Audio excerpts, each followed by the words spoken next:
أعوذ بالله من الشيطان الرجيم بسم الله الرحمن الرحيم ولتجدنهم أحرص الناس على حياة ومن الذين أشركوا يود أحدهم لو يعمر ألف سنة وما هو بمزحزحه من العذاب أن يعمر வல்லாஹு பசீரும் பிமா யக்மலூன்.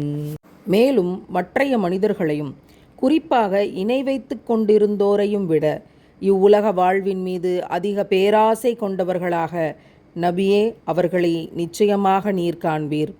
அவர்களில் ஒருவன் தான் 1000 வருடங்கள் வயதளிக்கப்பட வேண்டுமென விரும்புவான்.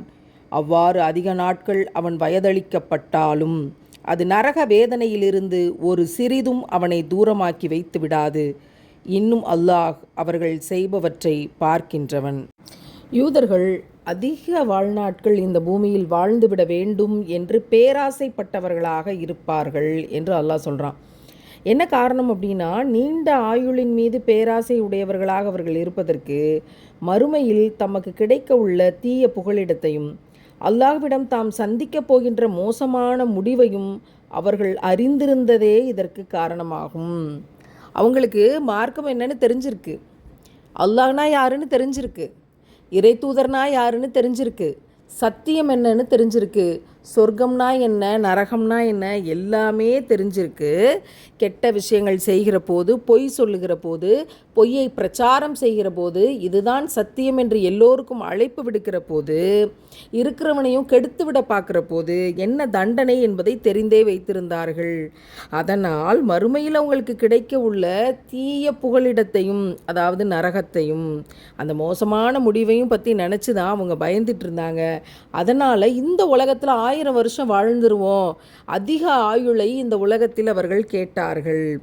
அப்படி மறுமையை தாமதப்படுத்த ஆசைப்பட்டு 1000 காலங்களை இந்த உலகத்தில் அவங்க அடைஞ்சாலும் கூட அவர்களால் தண்டனையிலிருந்து தப்பிக்கவே முடியாது அப்படின்னு இறைவன் சொல்கிறான். இன்றைக்கி நிறைய மனிதர்களை நம்ம பார்க்குறோம். நிறைய பிரச்சாரங்கள், பொய் பிரச்சாரங்கள், அவதூறுகளை இதுதான் மார்க்கம் என்று பரப்பி கொண்டு இருக்கக்கூடியவர்களுக்கும் கூட இதுதான் நிலைமை. இந்த உலகத்தில் எதற்காக வேண்டுமானாலும் ஆசைப்பட்டு அசத்தியத்தை சத்தியம் என்று பிரச்சாரம் செய்யலாம். ஆனால் மறு உலகத்தில், இந்த உலகத்தில் நீங்கள் அடைந்தது எதுவாக இருந்தாலும் உங்கள் தவறுக்கு தண்டனை என்பது உறுதின்னு இறைவன் சொல்கிறான்.